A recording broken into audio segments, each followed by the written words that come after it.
in-person school. So many people here. They're probably around my age.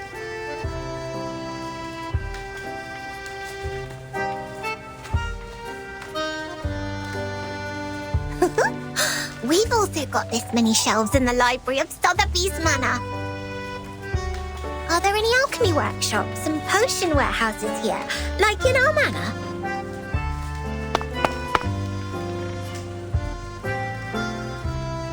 Where can I find Miss Buaniche? Madame Z told me to come here, but she didn't give any other clues.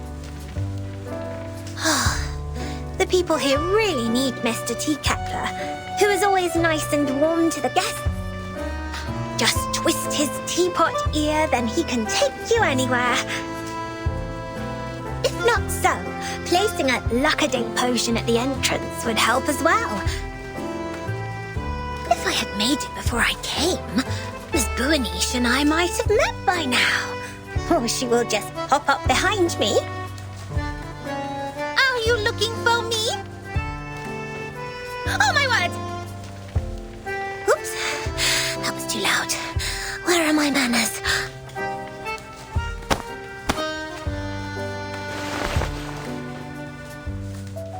Oh, nice to meet you. Are you Miss Buaniche?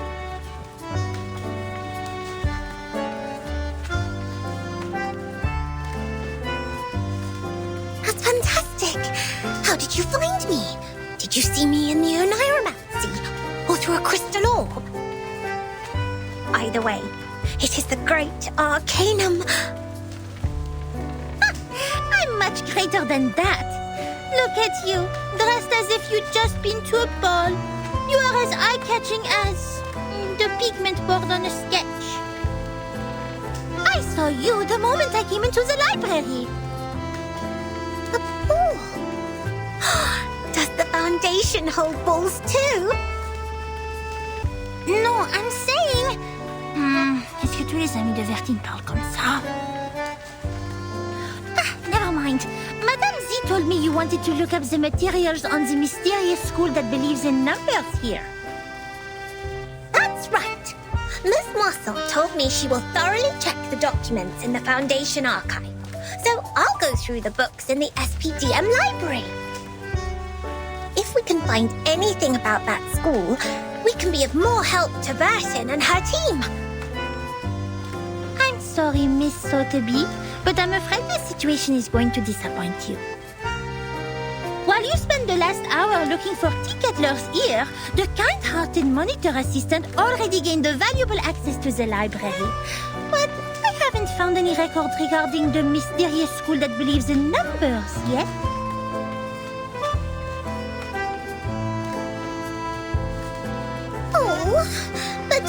But Miss Mossel said there are so many books here that they can cover the entire back of a Stronsay beast.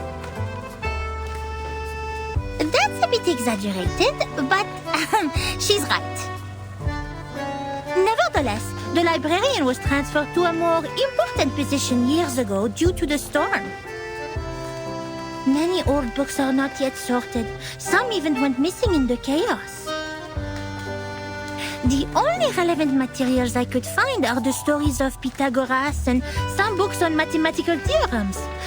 But I don't think they have anything to do with Vertine's issue.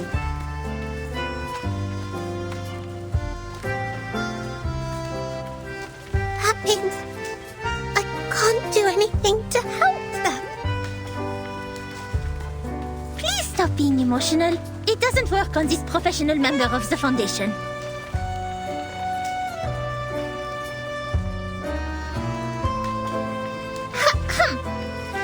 Without field investigation permission, I can't take you out to collect information. But in fact, there is still another reference room only known to the most outstanding monitor assistant. Hooray!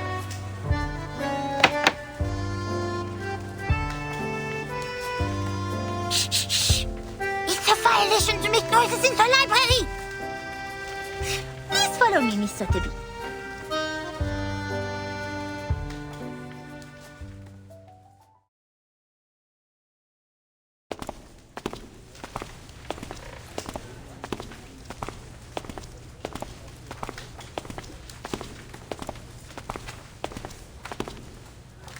Thank you so much, Miss Buanish.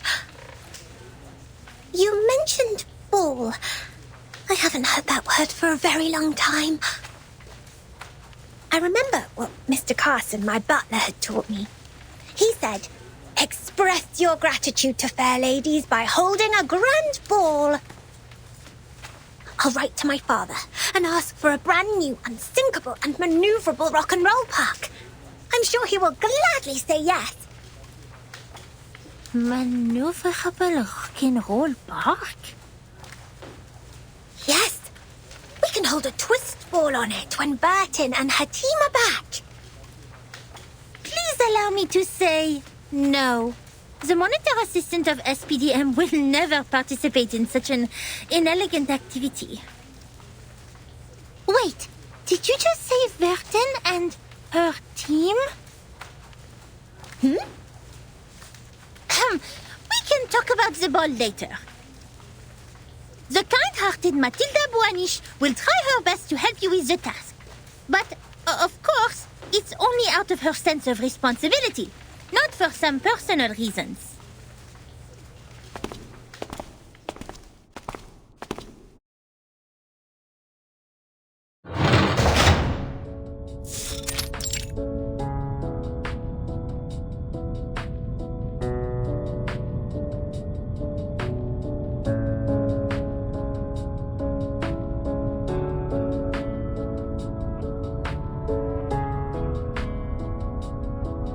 We are the reference room storing unnecessary information.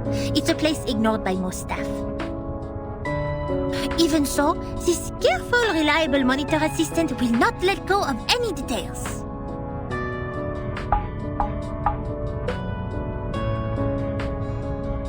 I hereby officially appoint you as the Chief Assistant of Monitor Assistant of SPDM.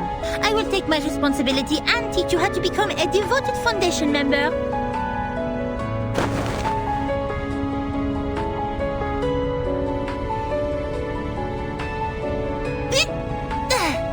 Here is your first task. Read through these unsorted old files. All of them.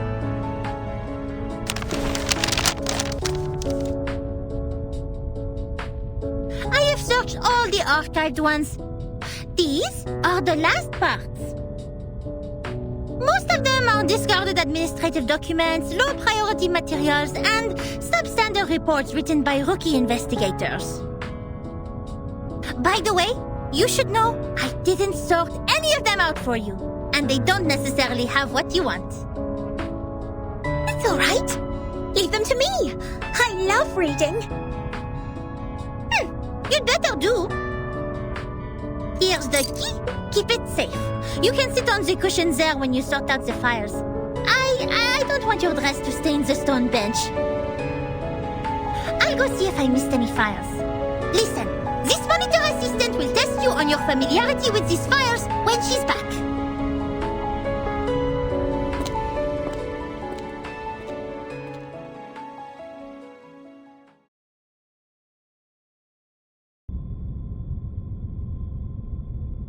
Check completed. Looks like I didn't miss any relevant files. Phew, quite a long day. I doubt if that spoiled lady can finish all the materials. She must have been bored and fallen asleep, waiting for her tea kettler in the dream.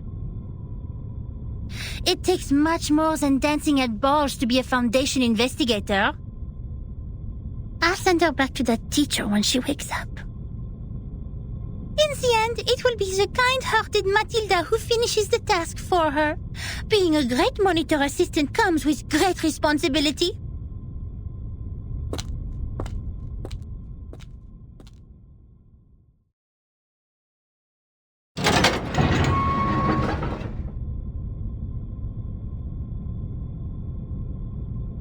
Oh! Miss Buanish!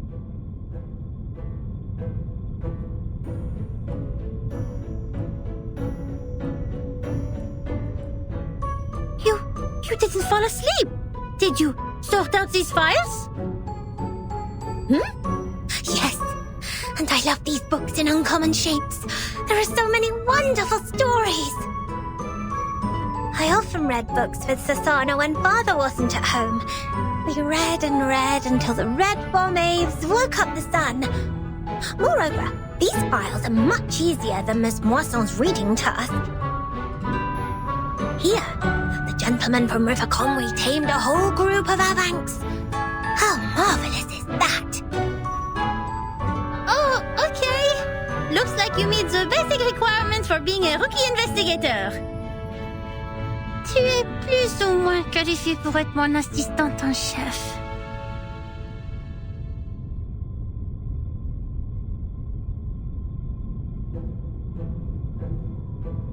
And I also found this interesting report. It tells a lot about the storm and the numbers. Will this be helpful to Barton? Show it to me.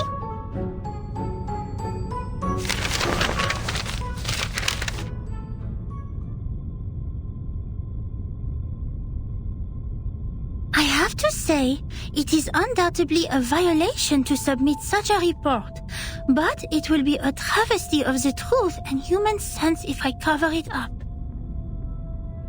Peace, sense, justice. They have always been the creeds in my heart, and are now the reason why I have decided to write down the whole thing. A long time has passed since the first attack of the most severe crisis in our time, but we are still wondering, what on earth does it mean? That was the eve of the millennium, of which no one had any memories, illogically. The next day, time was already reversed to 1996, the moment we opened our eyes. We walked out of the building made of grey and white marble as usual, hardly aware that the sun we bathed in was from another time. Our survival was unexpected and almost unbelievable in such a calamity which swept the globe. Why did the headquarters of the Foundation survive the reverse? Why couldn't we find our younger selves in the outside world? Did any other region survive it as we did? What was the cause behind this calamity? I didn't know, nor did anyone else. Things remained unclear until time was reversed again. This time, we all witnessed that rain in the 80s.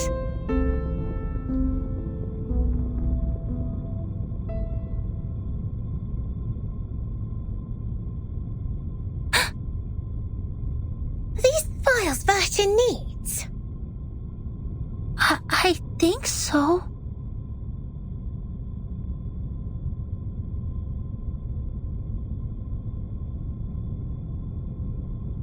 It's a report written by someone who witnessed the storm.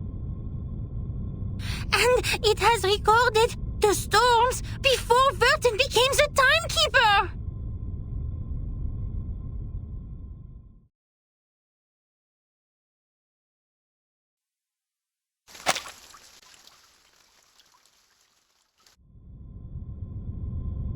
Before she became the timekeeper? Whoa. So Verton wasn't born a timekeeper. She didn't tell you that? Wait, no one is born a timekeeper.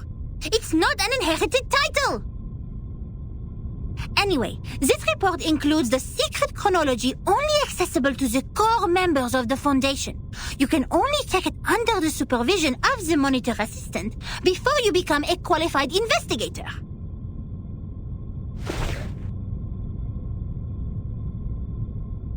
No matter what the reason is, it shouldn't have been shoved in this dusty room like rubbish. To evaluate its authenticity and risk, the genius Mathilda Boiniche will fulfill her duty as the monitor assistant and carry out a thorough inspection of this report. If you agree to this resolution, please nod, Assistant Sotheby.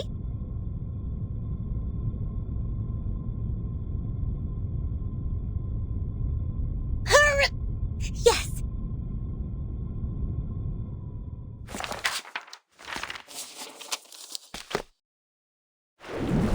That was 1985. A gloomy, miserable night compared to that peaceful morning in 1996, when we were only bothered by confusion. We didn't expect time to be reversed again, nor did we understand the consequence. Even now, I still remember Paulina's desperate cry. One of her hands was already inside the safe area when she fell at the entrance to the headquarters, and that was the only part of her left to us the next second. The only legacies we found were an engagement ring on that hand and her favorite blue polka dot scarf, which we used to wrap her remains in the end. To be honest, I admired those who still remained calm and sympathized with the arcanists on the edge of mental breakdown. It had nothing to do with the 1/4 arcanist blood in my body. It was only the kind of empathy which all mankind would share out of instinct in the face of a hopeless calamity. We lost many, too many colleagues. In the materials they sent back, we even saw all the horrifying phenomena, such as one's veins turning into electric wires. Since then, the storm, a word simply taken from visual observation, has been used to refer to the calamity. Of course, we can have a word for the calamity itself. But what words should we use to conclude all the absurdity and panic? Before the storm, we were all familiar with time. It was supposed to be a straight line connecting the past and the future. We followed the line to move forward. We broke free from ignorance. We built civilizations. We developed technologies. We promoted the well-being of mankind. And we improved our living conditions step by step. We were so sure that we were making progress on the right path. But then, the path was taken away all of a sudden. Oh, time, our closest old friend, where are you taking us? Back to the two most painful war times in the 20th century? The era when no one had ever heard the hiss of steam engines, or the century when mankind was yet to be enlightened? So far, mankind has achieved a lot in history. Dynamos, automobiles, flyovers, railways, hospitals, poorhouses. But if it goes on like this, what is the point of all the efforts we have made?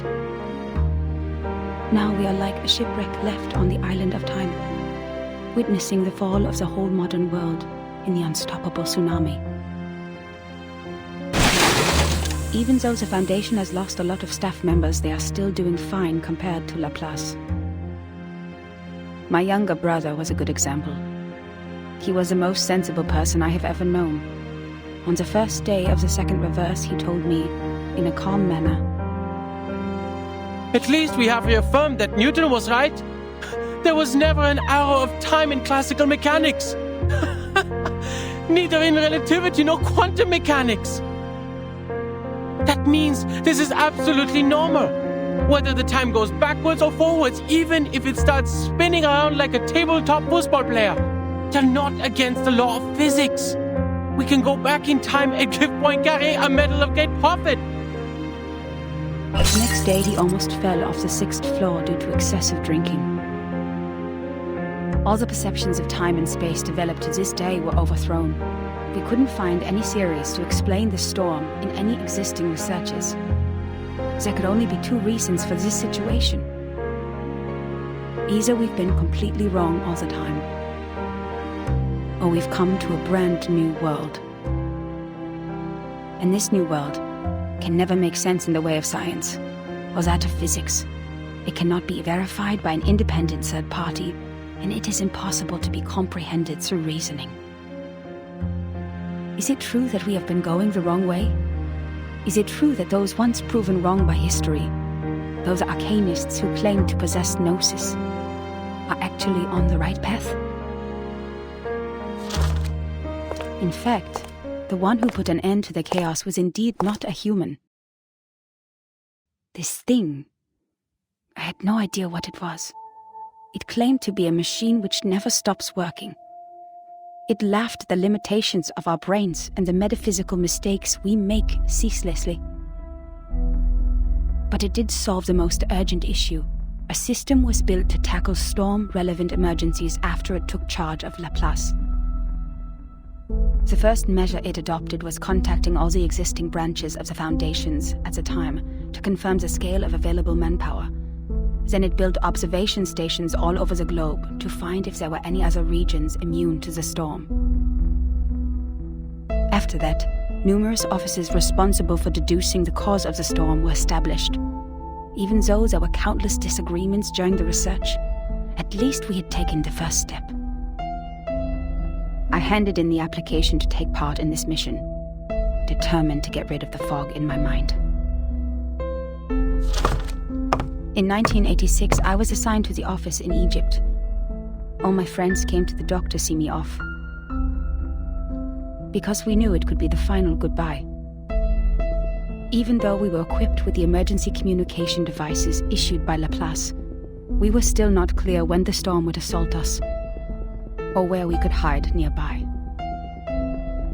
What really scared me was not the threat to my life, but the possibility of dying ignorant. Then I boarded the ship to Alexandria from Athens. And that was when I met her. Now when I recall it, it was almost impossible to ignore that group of arcanists on the ship. There were about a dozen of them, all in eccentric stitched robes. They were followers of a strange school which mixes arcanum and mathematics. I talked to them. No matter how much that conversation bewilders me now, I was more excited than confused at the time. They also survived the storm in 1996, and they noticed the unusual changes taking place in the world as well. That means I actually met another group of survivors from the millennium.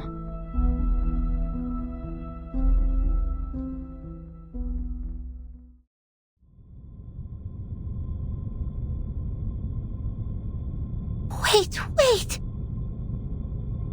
A school of arcanists who survived the storm?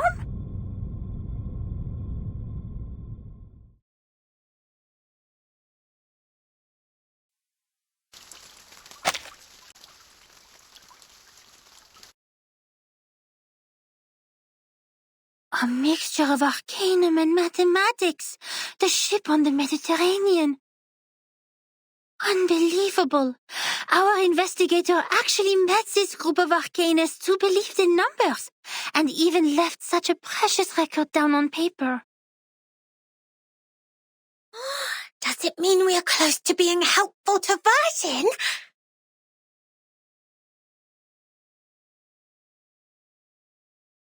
Certainly. It's what we deserve for all the efforts today.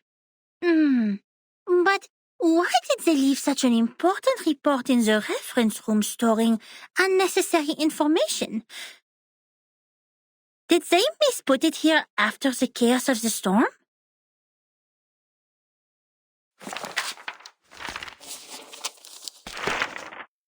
Among them, the most easygoing one was Hugh. He was an engineer as well as an arcanist. We shared the same preference for human technology, and that became our common topic. Hugh was in his 30s, red-haired, cheeks sunken, and deeply depressed due to some kind of eye disease. He was a decent man, with a prudent attitude, working at a desk most of the time. He reminded me of the imperial miniature painting artists in the Sultan's palace. Most of them ended up blind after toiling for their life. He showed me the picture of his daughter. I don't have children, but I could feel his happiness as a father. Although I got along well with Hugh, he seemed quite out of place among that group, which was actually led by her. I don't know what words to use to describe her. She was like a meteor shower, a tempest, or an unreasonable catastrophe itself. Her existence was just like her name. It was simple, yet implied a lot. Please forgive me for my cowardice.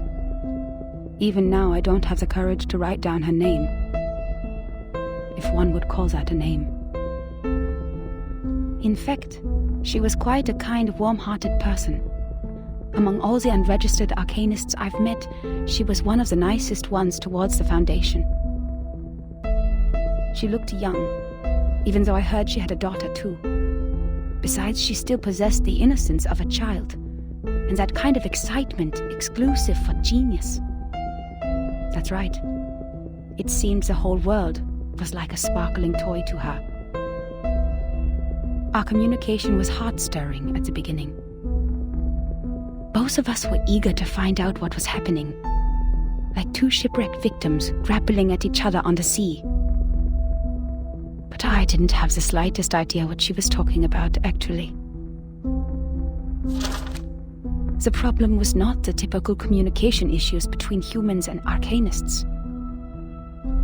I was sure the language we used didn't pose any obstacles, but still I couldn't understand any words of hers.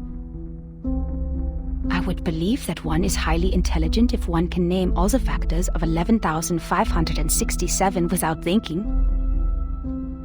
But what this one said was illogical nonsense which no one could ever imagine.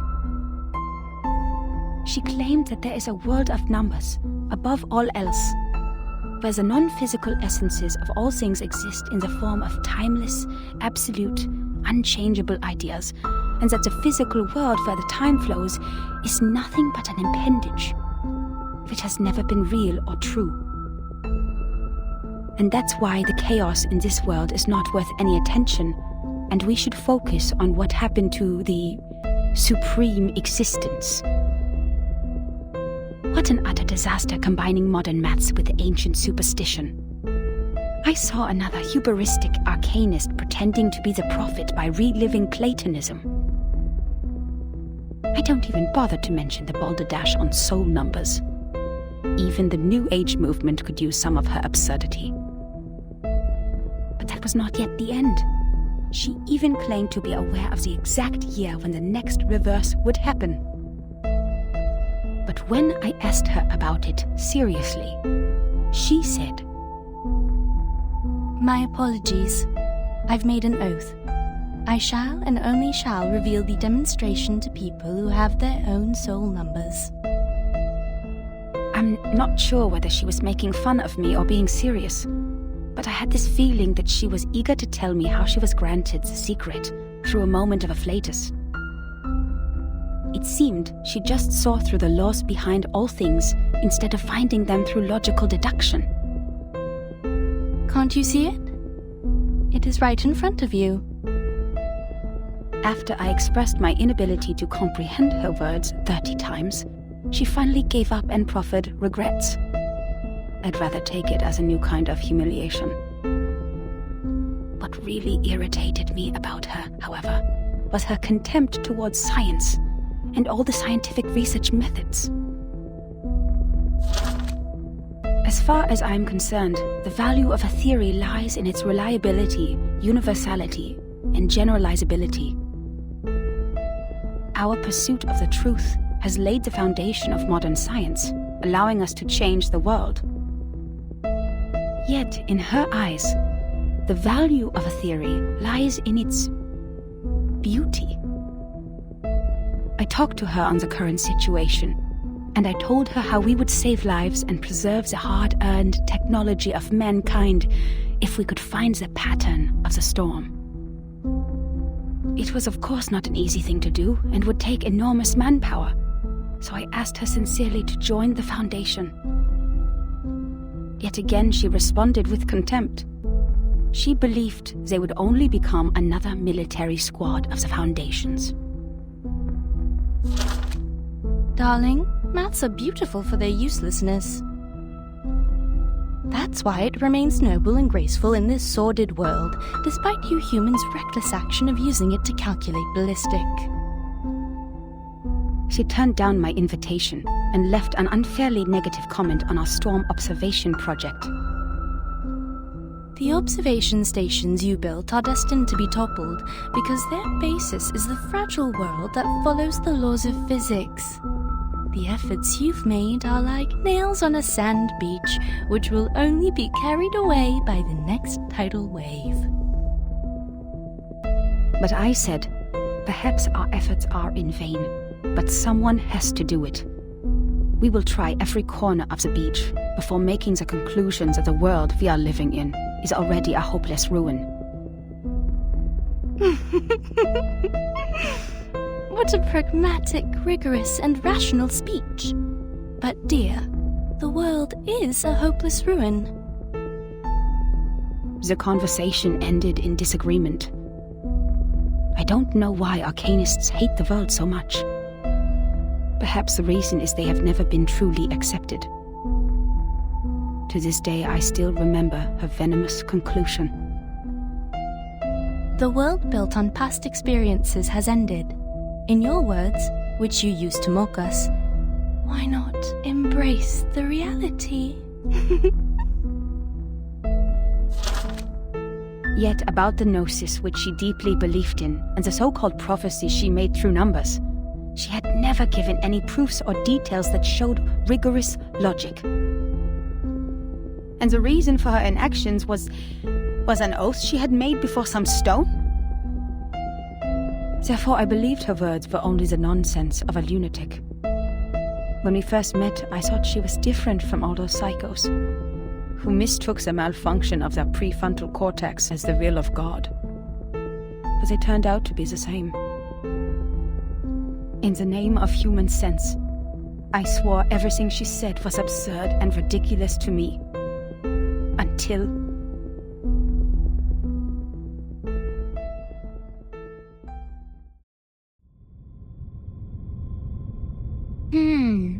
Madame Z said the arcanists on that island are all named after numbers, because they have a strong belief that numbers are the essence of their souls. The investigator wouldn't write down her name. Is it because of the conflict between their beliefs?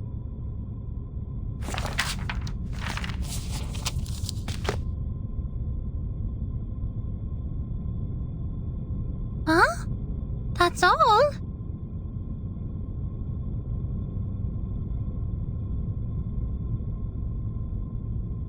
Submitting such an unfinished report would only cause problems for the reviewers and evaluators, but this investigator didn't even write down their name. Don't worry, Ms. Burnish. I'm familiar with this situation. Every time after the brave Typhon defeats Jupiter, he returns to the Auto Island. But each time we twist the ear of Mr. Glassbox, Typhon will show up again and again.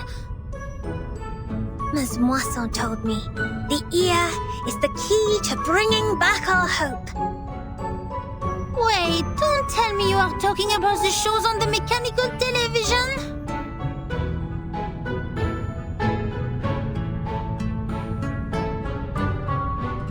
Stop, Miss Sotheby. Please, take a seat on the cushion and listen to me carefully.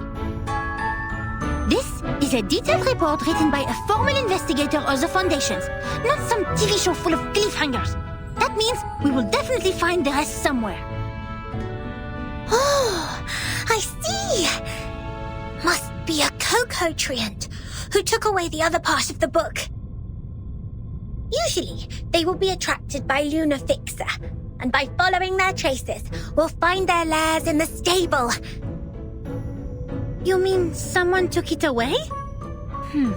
That's highly possible. Data loss is not allowed in the Foundation, especially under the Monitor Assistance Management. We must prepare Luna Fixer. Don't forget their favorite jigging magical beans. I don't have those materials with me right now, but I can write to them. It only takes a month.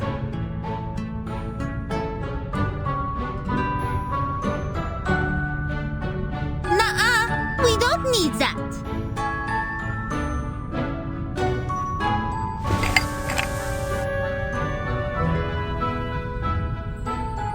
You've perfectly accomplished the task from me when you found this valuable report. Well done, Assistant Sotheby. Now it's time for the great Matilda to show a little bit of her greatness.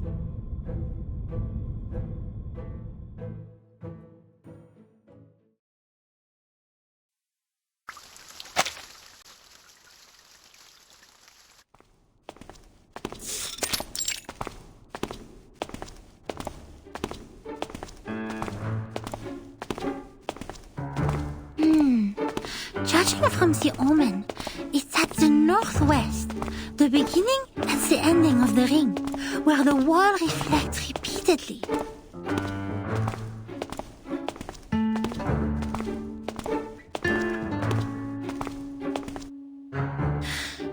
The northwest of SPDM. This one is straightforward. The beginning and the ending of the ring is not a problem either. The icon of the computing center is exactly the Ouroboros, a serpent eating its own tail. Here we are. But where the wall reflects repeatedly, does that mean a closed room with mirrors? The mirror in the display center is a huge kinescope in the wall.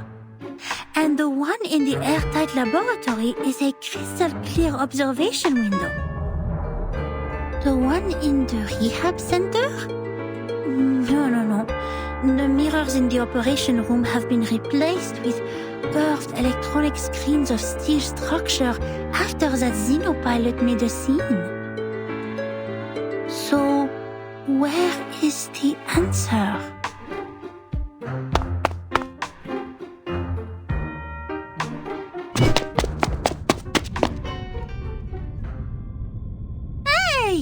You just hit me! Shouldn't you apologize?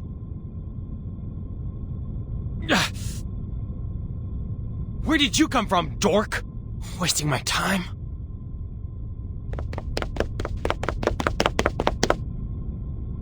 What? How could he say that?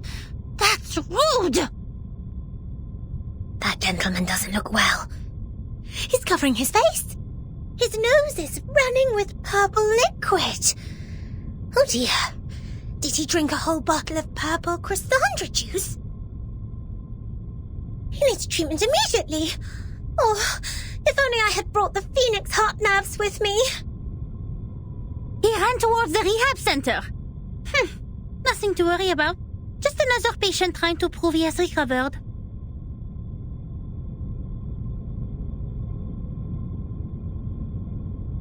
The rehab center has all the facilities and medicines he needs. He will be properly treated. But why is he wearing the uniform of Laplace? And where's the receptionist here?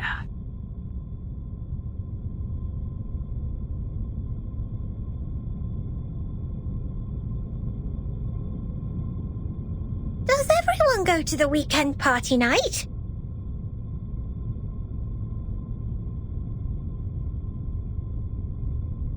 Absolutely not. The researchers here are too busy to do that. The computing center is working on the most urgent and vital project, the research on the immunity to the storm. We should not disturb them unless it's an emergency. So please stop calling the office and put down the telephone, Miss Sotheby. This is not the ear of a tea kettler, and it won't take you to any twist balls.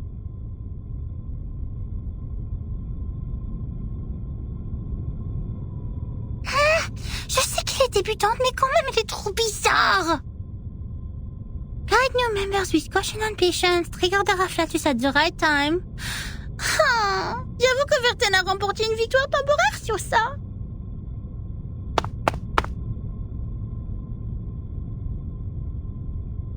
Miss Boonish, I just read the map on the counter. You mentioned where the wall reflects repeatedly. Does the vision refer to the racquetball center here? You see, its icon is a bouncing ball. Let me take a look.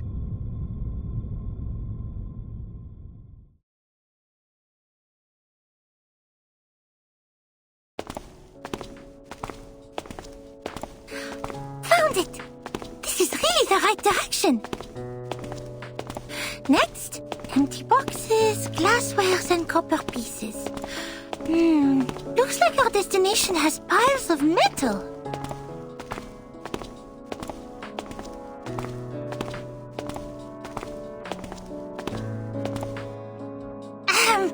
Good job, Assistant Sotheby. I have to say, I might have gone a bit too hard on you. You are more capable than I thought. Thanks to your prompt reminder, we have saved quite some time. Sotheby is glad to help.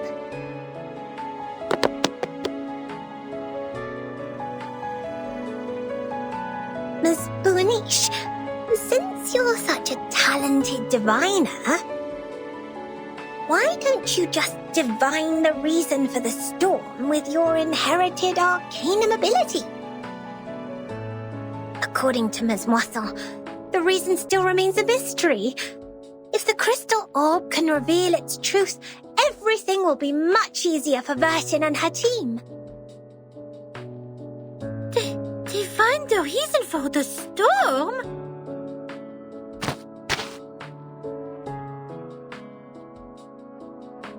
That's impossible for sure. It's a typical mistake of laymen to believe one can see everything through divination. You are an expert on potions and arcane creatures, but you have little knowledge on other subjects. Haven't you received any systematic education on arcanum? Education on arcanum? I'm of course well educated in arcanum, with Ms. Moisson as my tutor, and my arcane friends such as Typhon from the Auto Island, Jupiter, and... Alright, enough.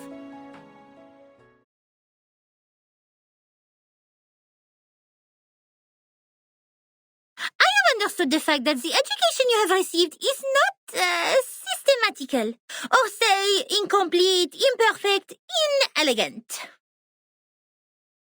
But don't worry, because you are talking to the kind-hearted Matilda. She will spend her valuable time to make it up for you.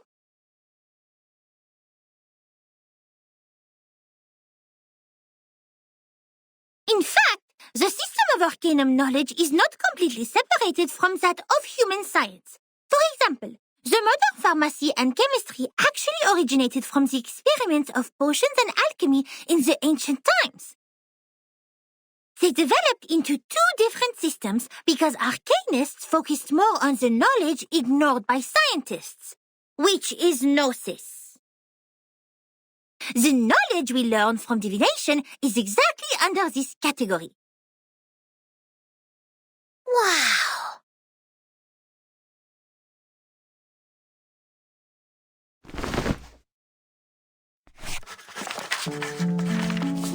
Let me fill you in with more details.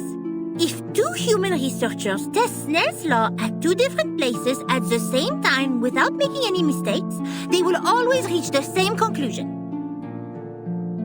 Or if two potionists use the same ingredients and follow the same formula to make the cough cough stop stop potion separately, their products will also have similar effects. However, if two diviners respectively perform divination on the same thing, they will probably see totally different visions.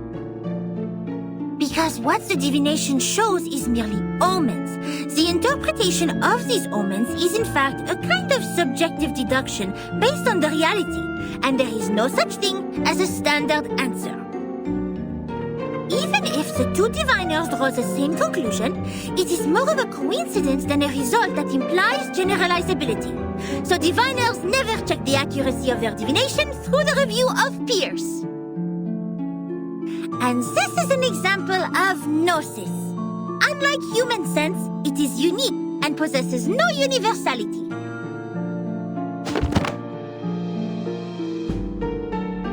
In other words, even if someone finds out a reason for the storm through divination, they can't have other diviners verify it, because 100 different diviners will give out 100 different conclusions. The scene will be even busier than a concert at Musique Verein. That being said, the more possible result we get from the divination is nothing. Divination cannot bring knowledge which the diviners have never learned. The divination of such world-class knowledge, as complicated as the reason for the storm, can only be performed by world-class diviners. We may find one or two diviners like that if time continues to be reversed, like Nostradamus. But he lived in the 16th century. Besides, even Nostradamus is not always right. But Miss Buaniche is! Thanks to your divination, we're getting closer and closer to that report, right?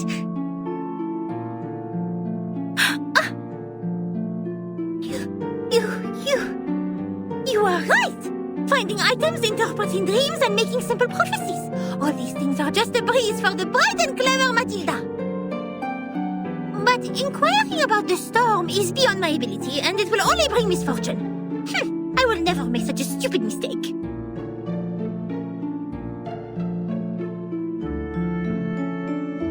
In fact, this half of the report and the handwriting of the author are perfect divination media.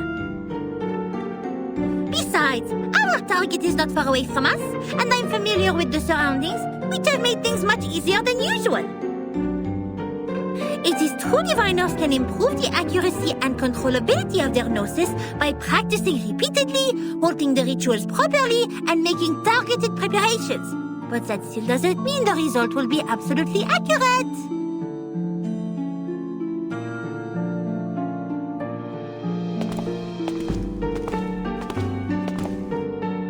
The report says that person who mentioned the School of Numbers claimed she was enlightened about the year of the next storm. Is that also by divination? I am not sure what kind of arcane skills they used, but numbers are indeed a kind of omen too. I am not talking about the specific knowledge of mathematics, but the numbers themselves, because they are even more abstract than images and languages as kind of symbol. Even so, there is no way for us to verify this prophet, unless it really comes true. That is also why it takes almost nothing to spread a prophecy. My mother told me many people in the outside world write to the Foundation every day, claiming to be prophets who can predict the doomsday and thus requesting unemployment benefits. The Tuesday? Unemployment benefits? Oh my! The outside world is far more wonderful than I thought. How fascinating! This Buaniche is even greater than I expected. You bet! Wait, did you mean I was not the greatest?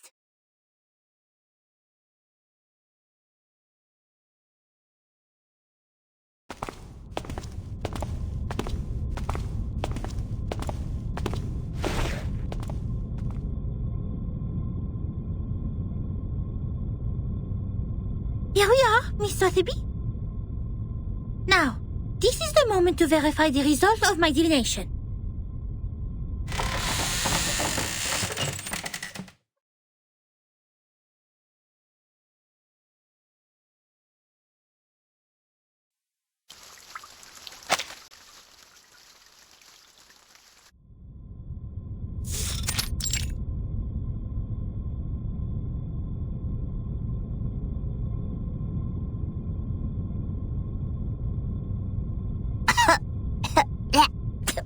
Where are we? Lost and found at the racquetball center?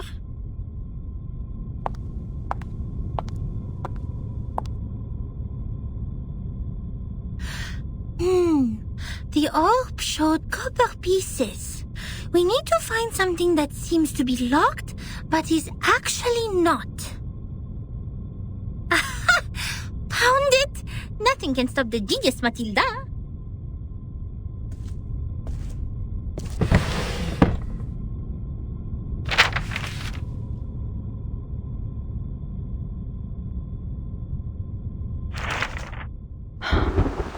The trip to Egypt didn't go smoothly.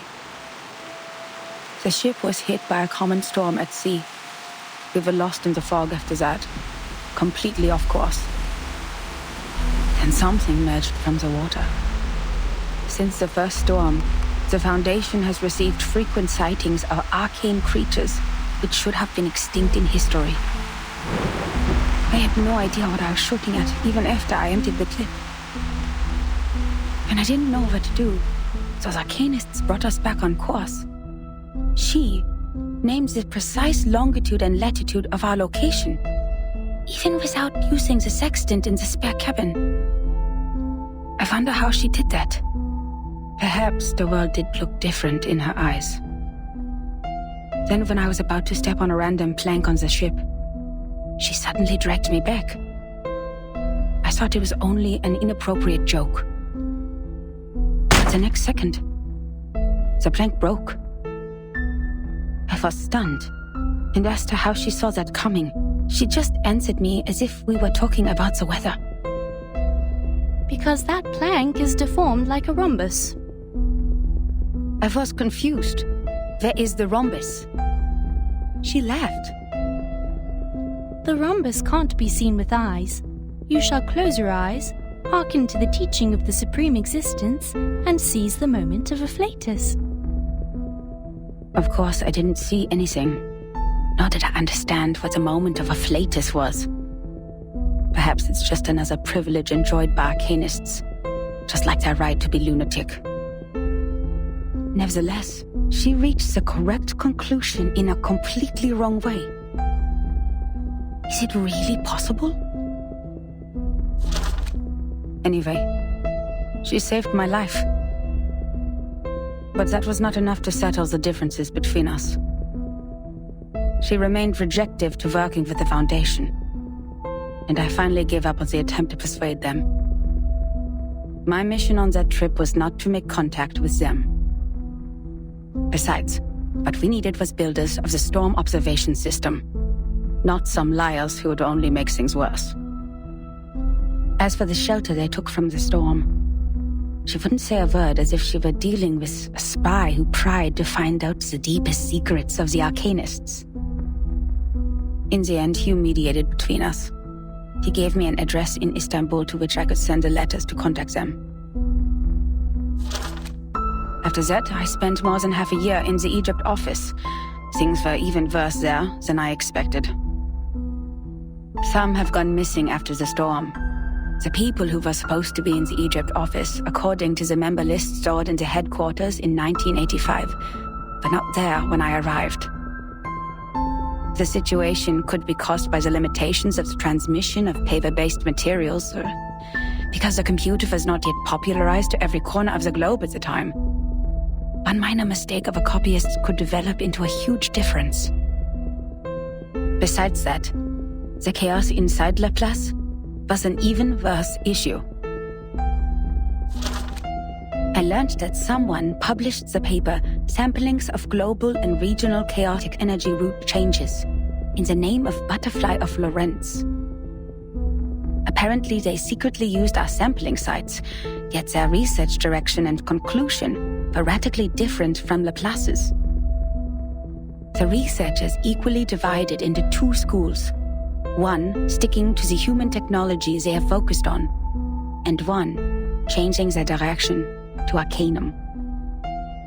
At the time, it was still too early to decide which direction was right, without sufficient experimental data. But many already believed that if time continued to be reversed, human technology would only keep falling into decline, while Arcanum, which relies on personal ability, would rise again. It's true that Gnosis cannot be copied, verified by an independent third party, or comprehended through reasoning. Its nature decides that it cannot lay the foundation of science or be popularized to every ordinary person. It takes solid marble to build a castle, not slippery sand. Even so, what harm will it do to rely on Arcanum when the underlying logic of all things has become unreasonable? Before the disagreement was settled, the storm in 1987 was predicted. We were ordered to return to the headquarters 24 hours before its arrival. But the prediction was not accomplished by Laplace. A captive from Manus Vindictae names the precise date of that storm. Our enemies, those lunatic xenophobes, valuing only pure blood, made it further than we did. Yes, we built observation stations, we made countless deductions, we developed multiple simulation models. We made efforts, we sacrificed life, we did whatever we could. Yet the result was that we didn't find any other regions immune to the storm, except the headquarters and another one in North America. In the end, 95% of the branch members were reversed, 87.9% of the equipment was destroyed, and 100% of our predictions failed. In conclusion, our endeavor brought no achievements. As for the captive from Manus Vindictae, the delirium patient who claims that oracles flowed under his parietal bone, when we asked him how he learns the precise date of the storm, he burst into laughter. Can't you hear it? Has God left you behind when he spread his grace? Then, he smashed his own skull with a handcuff. Yes, there was no doubt. He was an incurable lunatic. But his insane nonsense was exactly the reason we survived the storm again. No matter how unreasonable or illogical it was, or how much a lie it sounded like. So we'd better believe we shouldn't go out in black today because the fish is swimming in the water. We'd better believe in the existence of the non-physical, everlasting, transcendent world where everyone's soul is a number. We'd better believe in the supreme existence which caused the disorder of time by merely casting its shadow. That means the life of individuals means nothing more than rubbish, and the world is but an imperfect ruin, where only the chosen ones will pass the trial, where the rest will be eliminated by the rain. How am I supposed to do that? Finally, I made up my mind to write to her. I didn't expect her to answer my questions. All I wanted was to confirm if she had survived that storm. For the sake of our peaceful talk about the rhombus. Yet what I heard from them was a simple announcement of her death, with only 2 words. She died. Then it burned and turned to ashes in a second. On the same day, the first and only timekeeper who just took office, the 12-year-old child, returned alone from the storm. She told us the time in the outside world at that point. And that was how I knew she was right. It is right in front of you. But if there is a God, why are you playing such a prank on us after we had suffered from the collapse of all the existing orders and the failure of all the great laws? If this is what she calls a glimpse of the supreme existence, the moment of afflatus, do you have to present it in such a cruel way? The last 2 digits in the number of the year after that storm were exactly her name and her number. 77.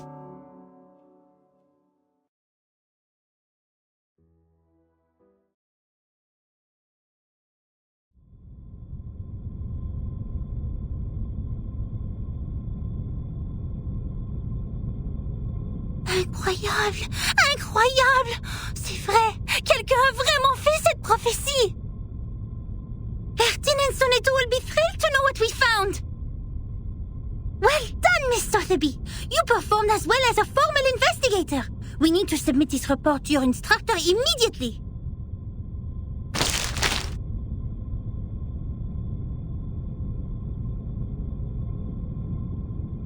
What are you doing in other people's rooms?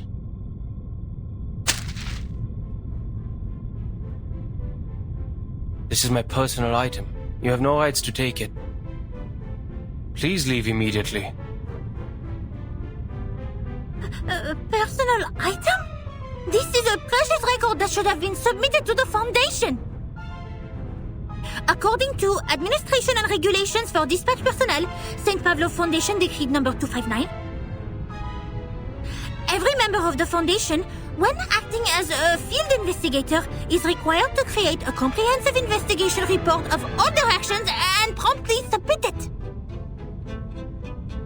And they are obliged to ensure the authenticity, objectivity, and impartiality of the report. No personal bias is allowed in the content. If you have read this report, miss, you should know that it's not even qualified to be filed. But this is an emergency!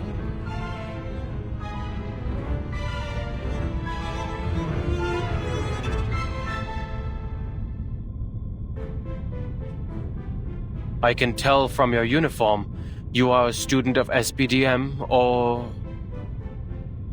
This is Laplace. Do you have your guardian's approval to leave the school, Miss Underage Student? Ufal? I don't need that. I am not a student. You are talking to the exceptionally promoted monitor assistant of SPDM. Here is my ID.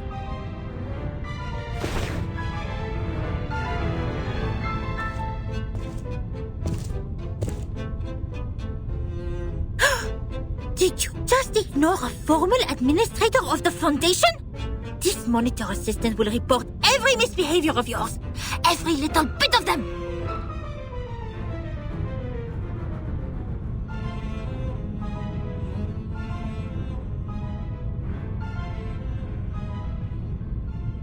Miss Moisson, we found that report here.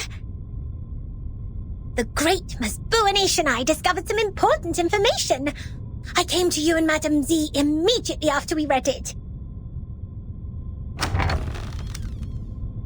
Miss Buanish, why are you confronting Mr. Chair?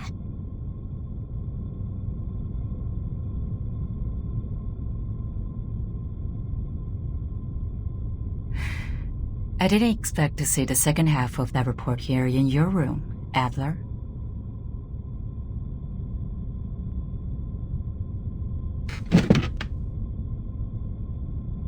Don't call me that, friend. Why not just call me Enigma? Just like everyone else. Relax. I know nicknames mean no harm. But I don't understand. How is a report filled with meaningless words of any concern to you, Madam Z?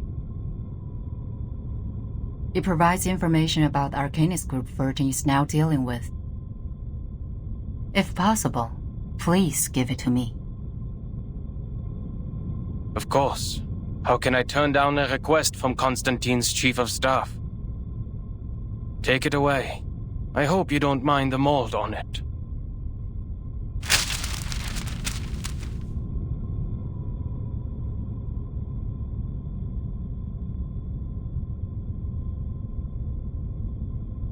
Please pay attention to your manners and do not bring disgrace to the computing center, Mr. Rude.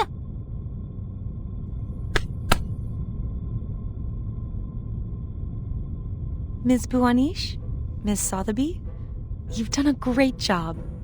I'm sure what you have found would be of great help to Timekeeper.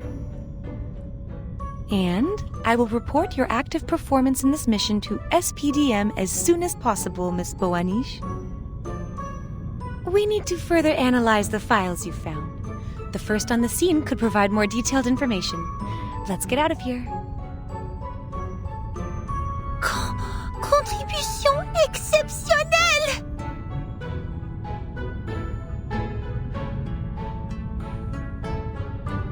Oh là là, exceptionnel! Non, non! Calme-toi, Mathilda. I didn't accomplish it alone. Assistant Sotheby also played a significant role. Hooray!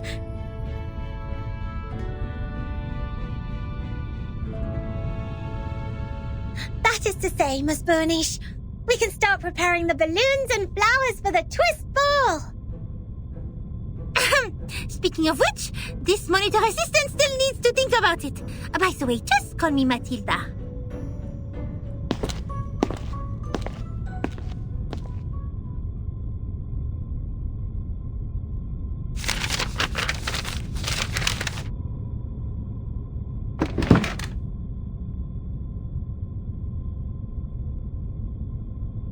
There will be no advance in human technology.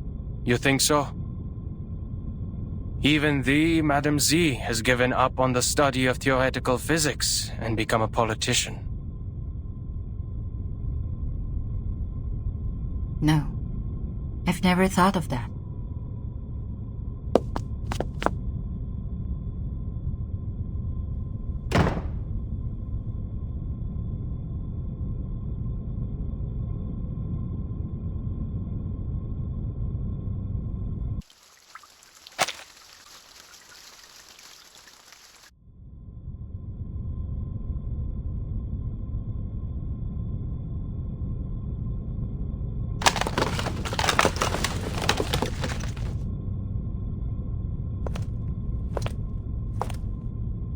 I am astonished by the fact that you are interacting with others.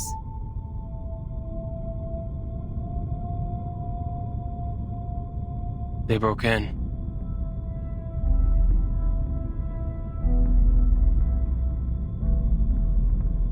If it was a complaint that you were making, you know it is within your rights to submit an interdepartmental complaint within 7 days after the incident. Don't bother. That file means nothing to me. I didn't file it because it is a report against the rules. Why bother to submit such a log full of personal feelings and emotional behaviors to our great, rigorous foundation? Is that so?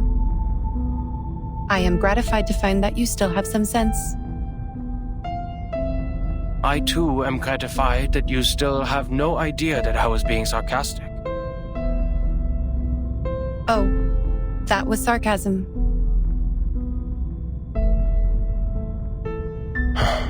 Never mind. What do you want from me, Madam Lucy?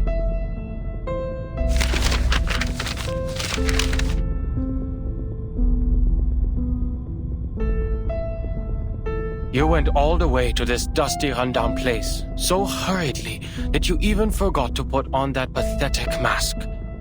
This is not because of some old files, I assume.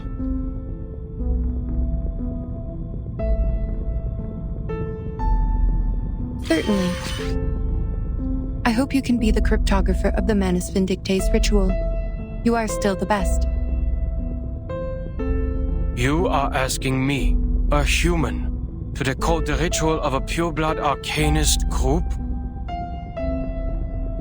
I don't see how I'll be helpful to this project. You cannot evaluate your own level of being of value, Adler.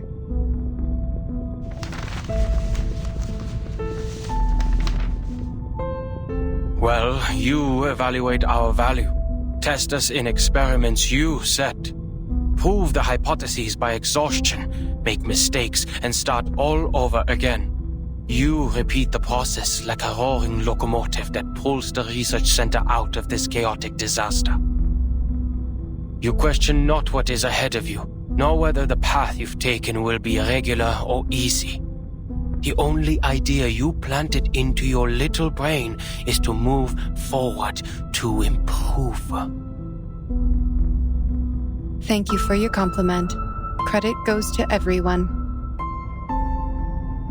That was not even a... It's me, girl. Guess you agree, a life without creativity is not worth living. And that's the life that I wake up to every day. I'm no longer the person you thought you came here for. I'll never be able to combine human technology and Arcanum. And I'll never comprehend even the slightest part of it. I am useless to you.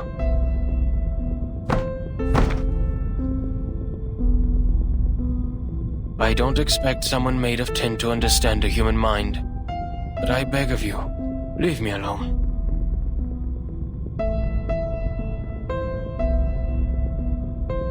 The work of analyzing the masks of Manus Vindictae did not go well.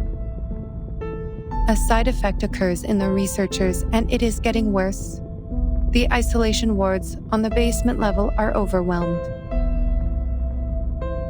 What a scene. Have you aborted the experiment? Not yet. We have conducted the Arcanum imaging experiment on the masks and found a component which also exists in the raindrops of the storm.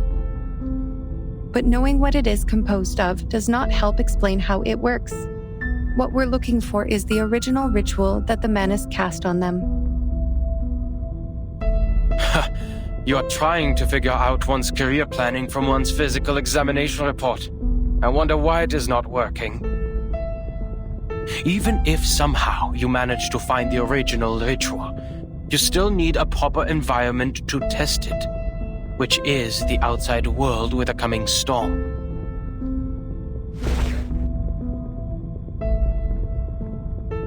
That's why we can't tell if we're getting results. Even if we had the right ritual, proper permission from the Foundation to travel, and strong-minded volunteer subjects, experiments performed in the Ivory Tower won't succeed because...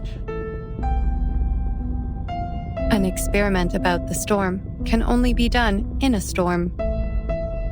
Glad to see your brain is not rusty yet. It only took you 3 sentences to draw the conclusion which took the seminar a week to reach.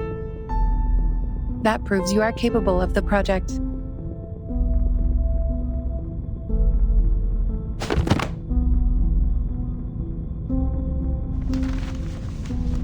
The History Maintenance Team has forecast different critical points of this storm. Foundation investigators are on their way. If Manus Vindicte still plans to accelerate the storm, like what they have done in 1929, there will be a high possibility that their people will show up at the transformation point of history and society, also known as the critical point of time, the center of the storm. Your sister, Greta Hoffman, is also one of the investigators.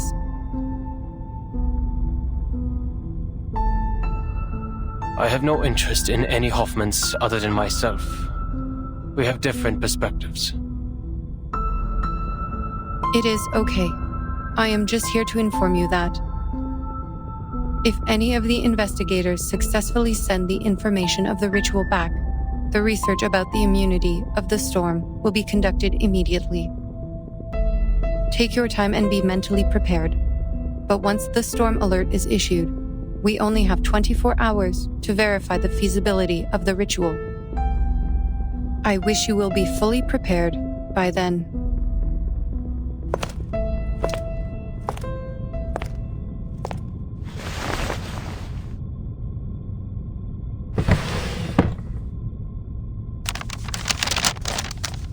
One thing is for sure now. The age of humans has come to an end.